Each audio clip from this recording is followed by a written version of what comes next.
Assalamualaikum warahmatullahi wabarakatuh. Hai Ananda semua, kita kembali bertemu dalam video pembelajaran ilmu pengetahuan alam untuk kelas 9 semester 1. Bapak selalu mendoakan Ananda dimanapun Ananda berada tetap dalam keadaan sehat walafiat hendaknya. Amin ya rabbal alamin.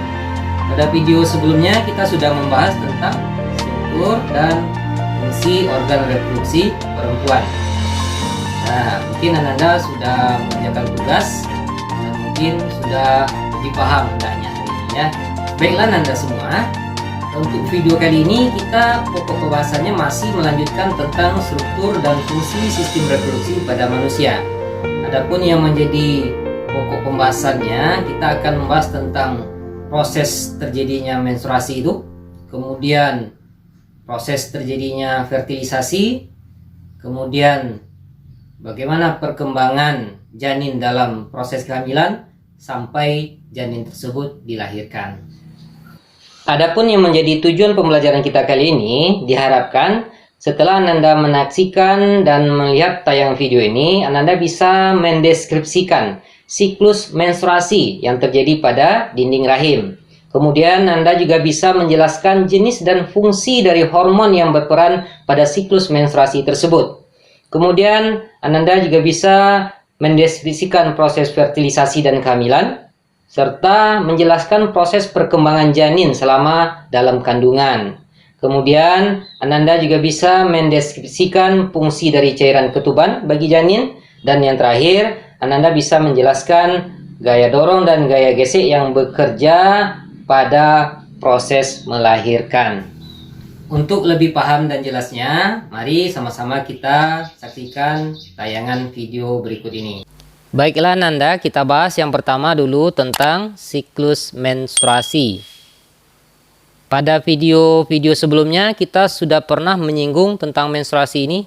Masih ingatkah Nanda? Kenapa menstruasi itu terjadi? Atau apa sebetulnya yang terjadi ketika Ananda yang perempuan ini mengalami menstruasi? Ya, jadi menstruasi itu merupakan keadaan keluarnya darah, lendir, dan sel-sel epitel yang menyusun dinding rahim melalui vagina.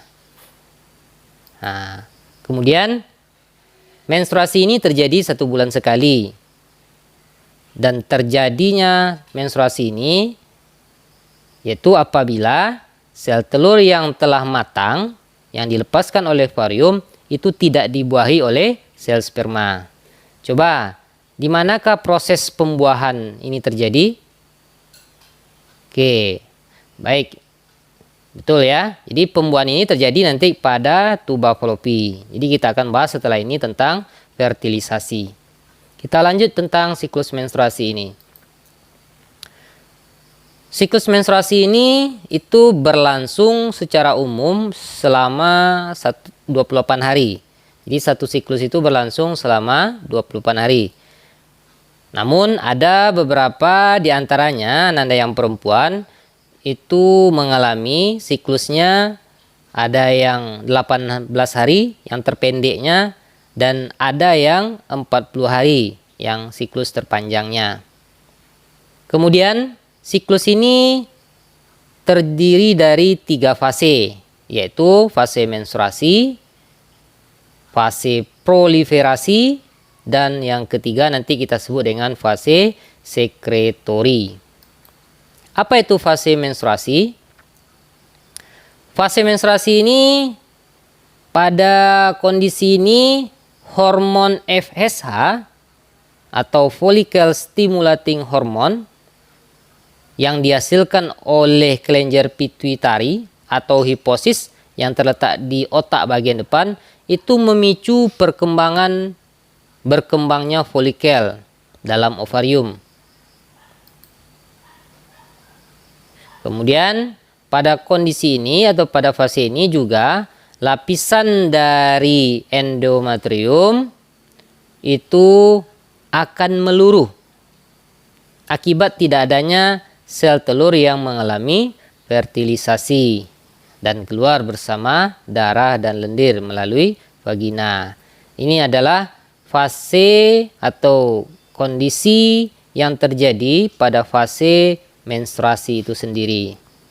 Dan perlu Anda ketahui, biasanya umumnya fase menstruasi ini itu berlangsung selama 5-14 hari. Itu pun tergantung kepada kondisi siklus menstruasi seorang perempuan. Kita masuk kepada fase yang kedua yang kita sebut dengan fase folikular atau proliferasi. Apa yang terjadi pada fase ini? Pada fase proliferasi itu diawali dengan dihasilkannya hormon estrogen dan hormon progesteron oleh folikel. Jadi fase ini diawali dengan dihasilkannya hormon estrogen dan hormon progesteron oleh folikel. Nanti hormon estrogen dan progesteron yang dihasilkan tersebut akan memicu penebalan dari dinding rahim. Nah, untuk apa dinding rahim ini menebal? Karena dinding rahim ini adalah merupakan tempat melekatnya embrio apabila sel telur itu dibuahi oleh sperma. Jadi dinding rahim ini nanti akan dipersiapkan seandainya terjadi fertilisasi, yaitu pembuahan sel telur dengan sel sperma. Di hormon estrogen dan progesteron akan memicu penebalan dinding rahim.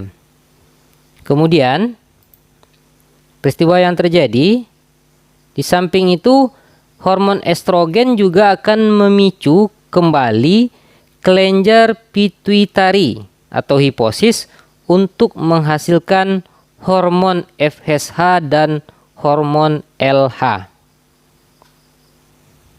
Di mana hormon LH itu akan diproduksi secara terus-menerus.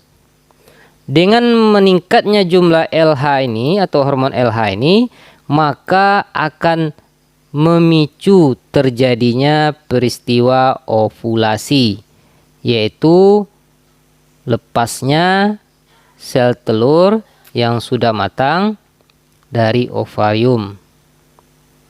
Jadi peristiwa ovulasi itu dipicu oleh meningkatnya produksi hormon LH. Nah, ini biasanya terjadi sangat singkat. Ovulasi ini terjadi sangat singkat, yaitu pelepasan sel telur yang sudah matang ini biasanya terjadi pada hari ke-14. Kita lihat yang ketiga, yang fase terakhir dari siklus menstruasi ini kita sebut dengan fase sekretori. Pada fase sekretori ini, folikel yang telah melepaskan sel telur pada peristiwa ovulasi sebelumnya itu akan berubah menjadi korpus luteum.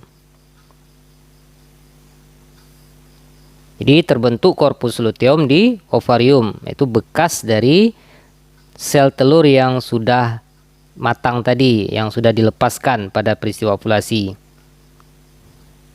Nanti sel telur yang sudah dilepaskan itu akan ditangkap oleh fimbriae atau jumbai. Kemudian sel tersebut akan bergerak menuju tuba Fallopi atau oviduct dan siap untuk dibuahi seandainya ada sel sperma yang masuk kepada sistem reproduksi atau saluran reproduksi perempuan. Seandainya tidak terjadi fertilisasi atau memang tidak ada sel sperma yang masuk ke dalam saluran telur atau tuba Fallopi ini, maka dikirim sinyal kembali kepada korpus luteum yang terbentuk tadi untuk tidak lagi memproduksi hormon estrogen dan progesteron. Jadi kalau seandainya tidak terjadi fertilisasi atau tidak adanya sel sperma yang membuahi sel telur yang sudah berada di tuba Fallopi itu, maka dikirim sinyal kepada korpus luteum untuk tidak memproduksi hormon estrogen dan progesteron lagi. Akibatnya apa? Akibatnya hormon estrogen dan progesteron ini akan rendah. Rendahnya hormon estrogen dan progesteron ini menyebabkan terjadinya perusakan pada jaringan-jaringan penyusun dinding rahim. Dan pembuluh darah pada dinding rahim akan pecah. Inilah awal atau cikal bakal terjadinya peristiwa menstruasi. Jadi siklus ini akan berlanjut secara saling berkaitan. Jadi setelah siklus fase sekroteri ini berakhir, maka disambung langsung oleh fase menstruasi. Jadi makanya pada fase menstruasi ini lanjutan dari fase sekretori. Seandainya tidak terjadi fertilisasi, maka dinding rahim yang sudah menebal ini akan beransur-ansur meluruh karena rendahnya hormon estrogen dan progesteron. Maka kembali ke siklus ini kembali, maka terjadilah peluruhan dinding rahim. Begitu seterusnya. Kita masuk kepada pembahasan selanjutnya, yaitu tentang fertilisasi atau pembuahan. Sebelumnya kita sudah membahas tentang siklus menstruasi, di mana yang menjadi penyebab utama dari terjadinya menstruasi ini adalah karena sel telur yang sudah matang, yang sudah berada di dalam tuba falopi perempuan, itu tidak dibuahi oleh sel sperma, karena memang belum ada sel sperma yang akan membuahinya.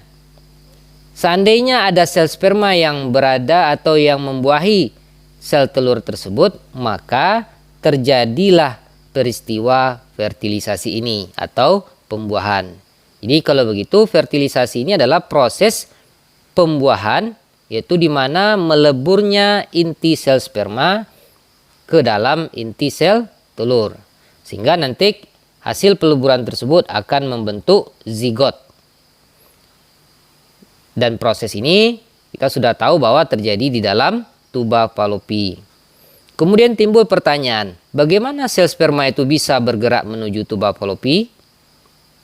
Ya, di pertemuan atau di video pertama tentang sistem reproduksi laki-laki, kita sudah membahas tentang struktur dari sel sperma itu. Bahwa sel sperma itu dia memiliki bagian kepala yang runcing dan ekor. Dan ekornya ini akan menghasilkan gerakan seperti baling-baling yang akan menghasilkan gaya dorong. Jadi kalau begitu, bagaimana sel sperma itu bisa menuju ke tuba falopi? Ya, karena adanya gaya dorongan dari gerakan ekornya, seperti baling-baling yang mendorong perahu, sehingga perahu itu bisa bergerak. Sama halnya dengan sel sperma, dengan gerakan ekornya seperti baling-baling, maka dia akan bisa bergerak menuju tuba falopi. Kemudian timbul pertanyaan selanjutnya, bagaimanakah cara sel sperma ini bisa menemukan sel telur? Seperti yang kita ketahui bahwa sel telur ini berada di dalam tuba falopi. Adapun cara sel sperma itu bisa menemukan sel telur yang berada di dalam tuba falopi itu karena sel telur yang dihasilkan oleh ovarium yang sudah berada di dalam tuba falopi itu akan menghasilkan senyawa kimia berupa hormon progesteron. Jadi senyawa kimia ini bisa dideteksi oleh sel telur tersebut. Kemudian yang menjadi penyebab selanjutnya, sel sperma bisa menemukan sel telur karena pada sel sperma ini terdapat sensor panas, yaitu di kepalanya ini terdapat sensor panas, di mana sensor panas ini akan bekerja, akan bisa mendeteksi perbedaan suhu. Jadi untuk Ananda ketahui, suhu tempat sel telur itu lebih tinggi dibandingkan suhu tempat penyimpanan sperma. Sehingga nanti dengan perbedaan suhu ini, maka sel telur akan bisa ditemukan oleh sel sperma. Coba Ananda renungkan, begitu hebatnya Tuhan menciptakan atau mendesain dalam mekanisme pergerakan sel sperma ini. Jadi sudah sepantasnya dan sudah harus bagi kita untuk selalu bersyukur kepada Allah yang Maha Kuasa. Baik Ananda, selanjutnya proses apa yang akan terjadi setelah peristiwa fertilisasi ini? Ya, zigot yang terbentuk dalam proses fertilisasi tadi itu akan mengalami pembelahan dan selanjutnya akan berkembang menjadi embrio. Dan embrio tersebut akan bergerak menuju rahim dan akan tertanam ke dalam endometrium atau dinding rahim. Proses penanaman ini kita sebut dengan istilah implantasi. Jika implantasi ini berhasil, maka pada kondisi ini seorang perempuan dikatakan dalam kondisi hamil. Kemudian bagaimanakah perkembangan embrio tersebut di dalam kandungan? Ya, baik. Secara keseluruhan, umur janin dalam kandungan atau dalam rahim itu sebelum dia dilahirkan itu sekitar 9 bulan 10 hari atau 37 minggu. Kemudian, perkembangan embrio dalam rahim itu terbagi menjadi 3 periode atau trimester. Itu sekitar 3 bulan tiap periodenya. Sehingga nanti bisa kita kelompokkan menjadi trimester pertama, trimester kedua, dan trimester ketiga. Untuk lebih pahamnya Ananda dengan proses fertilisasi dan terjadinya kehamilan ini, silakan Ananda lihat gambar tentang skema proses fertilisasi ini. Nah, inilah yang kita sebut dengan peristiwa fertilisasi tadi, yaitu diawali atau dimulai dengan peristiwa pelepasan sel telur yang sudah matang dari ovarium, yang kita sebut dengan peristiwa ovulasi. Kemudian sel telur tersebut ditangkap oleh jumbai dan diteruskan ke saluran telur atau tuba falopi. Kemudian di saat itu juga atau setelah itu ada sel sperma yang bergerak dari saluran reproduksi perempuan. Ada yang masuk dan bergerak dengan menggunakan ekornya. Kemudian dia akan bisa mendeteksi keberadaan dari sel telur ini dengan cara menggunakan sensor dan senyawa kimia yang dihasilkan oleh sel telur ini. Nanti setelah bertemu dengan sel telur, maka sel sperma itu akan masuk ke dalam sel telur dengan menggunakan kepalanya yang runcing. Dan hanya satu sel sperma yang bisa masuk ke dalam sel telur. Kenapa hanya satu? Nah, nanti kita akan bahas dalam evaluasi di akhir video pembelajaran ini. Kemudian setelah dia bertemu dan melebur inti sel telur dengan inti sel sperma, maka akan terbentuk zigot. Nah, zigot tersebut akan membelah menjadi 2, kemudian menjadi 4, dan seterusnya. Dan pembelahan ini terjadi di dalam tuba falopi atau saluran telur. Kemudian pembelahan akan berlanjut hingga membelah sampai dia berbentuk sekumpulan sel seperti buah anggur yang kita kenal atau yang kita sebut dengan morula. Jadi morula ini adalah merupakan hasil pembelahan zigot yang terjadi secara berulang-ulang sehingga membentuk sekumpulan sel seperti buah anggur. Kemudian morula tersebut akan terus mengalami pembelahan sehingga terbentuklah yang namanya nanti blastosit. Nah, jadi nanti pembelahan dari morula ini akan menghasilkan blastosit dan itu yang akan bergerak terus menuju ke dinding rahim atau ke endometrium. Dan pada akhirnya nanti blastosit ini atau hasil pembelahan dari morula ini akan tertanam di dalam dinding rahim. Nih, untuk lebih jelasnya bisa Anda lihat. Jadi ini adalah blastosit yang masuk ke dalam dinding rahim. Nah, ini yang kita sebut dengan peristiwa implantasi, yaitu penanaman embrio atau yang lebih tepatnya blastosit ke dalam dinding rahim. Dan blastosit inilah nanti yang akan berkembang terus sehingga terbentuklah yang namanya embrio. Dan embrio inilah nanti yang akan berkembang atau berada di dalam kandungan lebih kurang selama 9 bulan 10 hari atau sekitar 37 minggu yang kita bagi di dalam 3 semester atau trimester. Jadi begitulah proses terjadinya fertilisasi hingga terbentuknya implantasi pada dinding rahim. Kemudian kita coba lihat lebih jelas bagaimana proses perkembangan janin tersebut di dalam kandungan. Seperti yang kita bahas tadi bahwa proses perkembangan janin di dalam kandungan itu sekitar 9 bulan 10 hari atau 37 minggu yang dibagi menjadi 3 periode perkembangan atau trimester. Ini yang kita sebut dengan trimester pertama, di mana pada trimester pertama ini itu proses yang terjadi pada janin adalah pembentukan semua organ tubuh. Jadi di trimester pertama inilah terbentuknya semua organ tubuh pada janin tersebut. Nih, lebih kurang ukuran janin atau embrio itu sekitar 7 mm. Ya. Dan ini adalah gambar dari atau embrio yang masih berumur 5 minggu. Jadi pada akhir trimester pertama itu janin sudah terlihat seperti miniatur manusia. Dan kita sudah bisa melihat jenis kelamin dari janin tersebut dan bisa mendeteksi detak jantungnya. Kemudian kita lihat pada trimester kedua. Ini adalah perkembangan janin selama trimester kedua. Di mana perkembangan yang terjadi atau proses yang terjadi pada janin itu adalah pembesaran ukuran janin dan perbaikan struktur dari anggota tubuhnya menjadi lebih detail. Jadi tidak ada perkembangan mendasar seperti yang terjadi pada trimester pertama. Tidak ada penambahan atau penumbuhan anggota tubuh di sini. Jadi ini adalah janin yang berukuran lebih kurang 14 minggu. Dan ini adalah janin yang berukuran lebih kurang 20 minggu.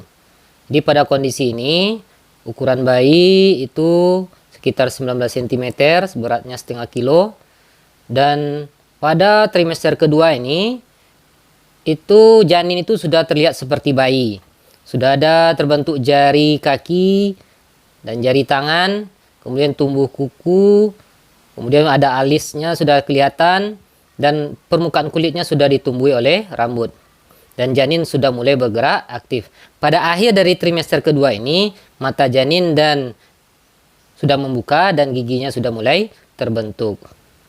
Kemudian pada trimester ketiga atau periode perkembangan terakhir, itu terjadi pertumbuhan ukuran bayi yang sangat pesat untuk mendapatkan kekuatan menghadapi hidup di lingkungan luar nantinya ketika bayi ini dilahirkan. Seperti sistem sirkulasi dan respirasi. Kemudian kemampuan janin untuk mengatur suhu tubuhnya sendiri dan tulangnya mulai mengeras serta otot-ototnya mulai menebal.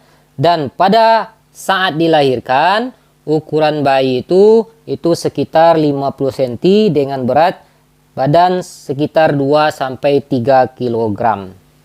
Jadi itulah proses perkembangan janin mulai dari trimester pertama sampai trimester ketiga. Sebagai tambahan materi bagi Ananda, kita coba pula melihat fungsi dari cairan ketuban atau cairan amnion. Sebagaimana yang Ananda ketahui bahwa amnion ini merupakan kantong yang berisi cairan yang mengelilingi embrio. Jadi janin atau embrio itu berada di dalam sebuah kantong yang berisi cairan yang disebut dengan amnion atau cairan ketuban. Adapun yang menjadi fungsi dari cairan ketuban itu diantaranya yang pertama sebagai pemberi ruang gerak. Apa maksudnya memberi ruang gerak? Seperti kita ketahui bahwa cairan ketuban ini berisi zat cair sehingga sifat-sifat yang dimiliki oleh amnion ini itu sama dengan sifat-sifat zat cair, yaitu diantaranya mengisi ruang dan tidak bisa dimanfaatkan dan menekan ke segala arah. Jadi dengan adanya sifat-sifat zat cair seperti itu, maka janin atau calon bayi yang berada di dalam cairan amnion ini itu akan bebas bergerak, sehingga akan ada ruang bagi janin ini untuk bergerak karena tidak bisa dimanfaatkan. Jadi maksud dari cairan ketuban ini tidak dapat dimanfaatkan, yaitu ketika kantong ketuban ini tertekan, maka volume kantong ketuban itu tidak dapat mengecil. Karena tidak dapat mengecil inilah, maka ruang gerak bagi janin akan selalu ada. Kemudian fungsi yang berikutnya itu adalah melindungi janin dari benturan dengan dinding rahim. Kenapa bisa cairan ketuban ini melindungi janin dari benturan? Seperti yang kita ketahui bahwa setiap cairan itu memiliki kekentalan atau yang dikenal dengan istilah viskositas. Dengan adanya kekentalan pada cairan ini, maka janin yang berada di dalam cairan amnion geraknya akan diredam. Hingga kalau ada seorang ibu hamil yang bergerak dengan kecepatan tertentu dan berhenti tiba-tiba, maka janin akan mendapat perlindungan dari cairan amnion ini, sehingga janin tidak terbentur pada dinding rahim. Fungsi selanjutnya dari cairan ketuban ini adalah sebagai cadangan cairan dan nutrisi bagi janin. Untuk Ananda ketahui bahwa cairan ketuban ini mengandung air, karbohidrat, protein, asam amino, peptida, lipid, laktat, pirufat, dan zat-zat yang dibutuhkan oleh perkembangan janin. Kemudian juga terdapat glutamin, itu asam amino, yang merupakan bahan penting dalam pembentukan materi genetik yang kita sebut nanti dengan istilah DNA dan RNA. Kemudian fungsi berikutnya adalah sebagai inkubator atau pengatur suhu alami. Jadi ternyata suhu dari cairan ketuban ini itu berkisar antara 37,6 derajat Celcius. Dan suhu ini lebih tinggi setengah derajat atau sampai 1 derajat dari temperatur tubuh ibunya. Zat-zat yang berada dalam cairan ketuban inilah yang berperan dalam pengatur suhu tersebut. Fungsi yang berikutnya adalah membantu proses kelahiran. Dan yang terakhir adalah sebagai pendeteksi kelainan keturunan atau genetik pada janin.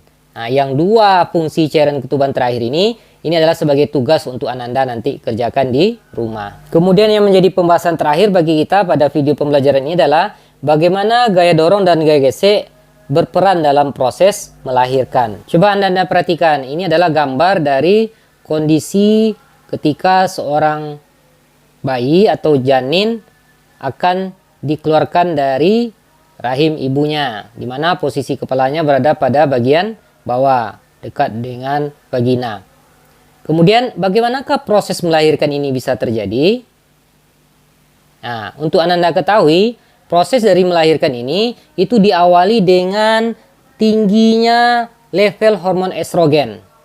Akibat dari tingginya hormon estrogen ini akan memicu kepekaan atau sensitif dari uterus terhadap hormon oksitosin.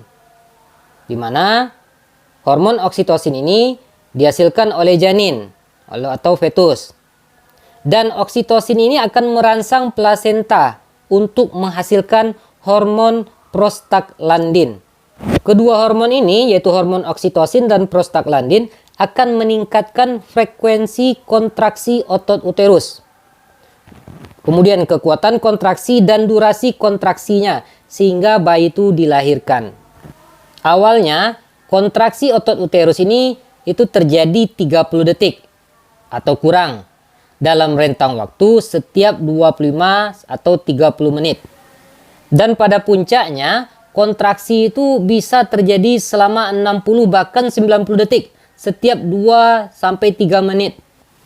Kontraksi inilah yang nanti akan menghasilkan atau memberikan gaya dorong pada bayi untuk keluar melalui serviks. Jadi bisa kita lihat, gaya dorong yang dihasilkan ini berasal dari kontraksi dinding-dinding uterus atau rahim. Ketika posisi kepala bayi mendorong dinding serviks, maka pada kondisi inilah diperlukan gaya dorong yang lebih kuat. Dan uniknya, ketika dinding serviks ini terdorong dan melebar oleh kepala bayi, maka akan langsung merangsang untuk dihasilkannya hormon oksitosin. Selain dari gaya dorong, terdapat pula gaya gesek antara bayi dengan cairan plasenta dan gaya gesek antara bayi dengan saluran serviks. Seperti pada gambar ini, yang berwarna biru adalah gaya dorong, sedangkan yang berwarna kuning adalah gaya geseknya. Di sini nampak jelas arah dari gaya gesek berlawanan dengan arah gaya dorong. Ketika posisi bayi keluar dari dinding serviks, maka gaya gesek yang dihasilkan oleh serviks ini akan semakin besar. Karena semakin kecilnya diameter dari ukuran serviks ini. Dan gaya gesek ini akan menahan gerakan bayi untuk keluar. Namun, hormon oksitosin yang dihasilkan selama dinding serviks itu terdorong, itu akan memperkecil gaya gesek. Gaya gesek juga akan diperkecil dengan adanya cairan ketuban yang berperan sebagai pelumas atau pelicin ketika bayi dikeluarkan. Coba Anda bayangkan, begitu hebatnya dan kuasanya Tuhan mengatur proses kelahiran kita ke dunia ini. Dan sudah seharusnya kita bersyukur kepada Tuhan yang telah memberi kesempatan kita untuk lahir ke dunia ini. Dan di samping itu, tidak lupa kita harus selalu berbakti kepada kedua orang tua kita, terutama kepada ibu kita yang telah melahirkan kita ke dunia ini dengan perjuangan yang sangat luar biasa. Bahkan mereka ada yang mempertaruhkan nyawanya.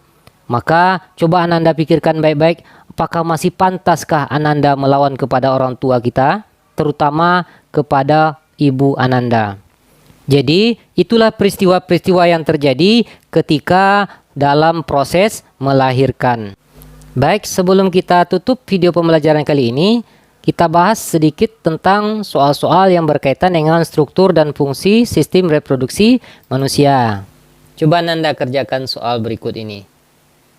Soalnya yang pertama, apa yang terjadi jika salah satu indung telur atau ovarium diangkat karena operasi? Kemudian yang nomor 2, kenapa hanya satu sel sperma yang bisa membuahi sel telur? Coba Anda jawab. Kira-kira apa jawaban dari soal-soal ini? Pak rasa untuk soal nomor 1 sudah pernah kita tugaskan di video pembelajaran sebelumnya.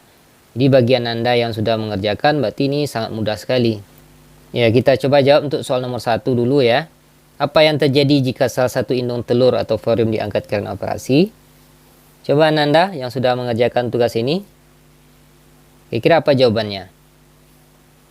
Ya, betul ya.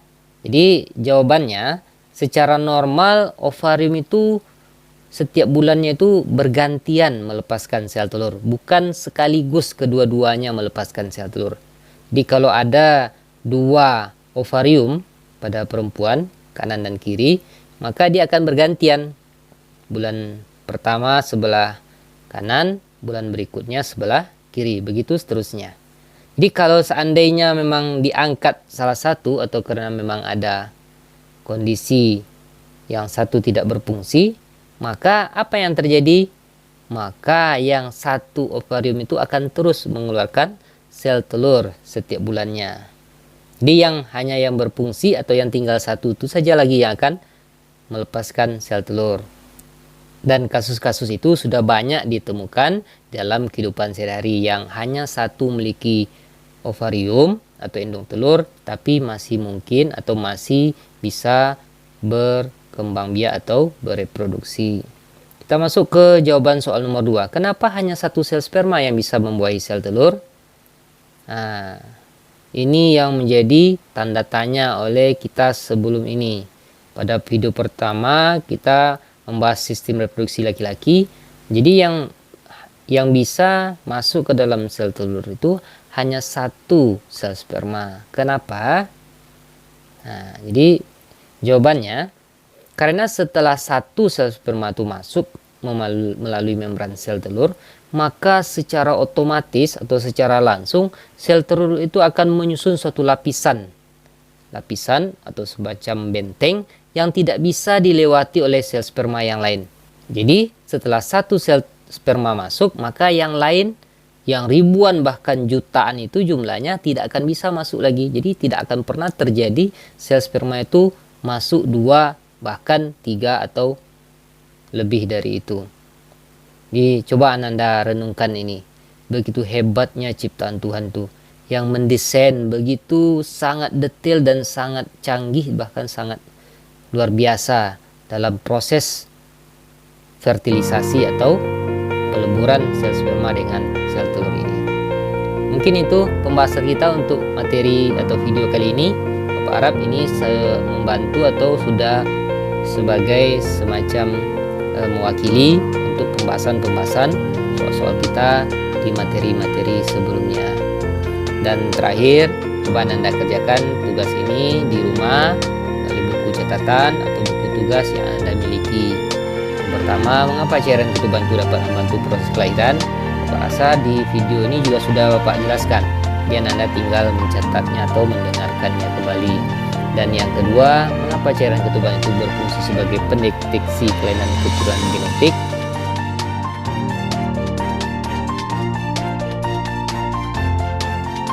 Mungkin di akhir video ini Bapak ucapkan terima kasih atas perhatian Anda, dan Bapak mohon maaf jika ada kekurangan. Kemudian jangan lupa untuk selalu mengikuti dan menyaksikan video-video berikutnya. Terima kasih. Assalamualaikum warahmatullahi wabarakatuh.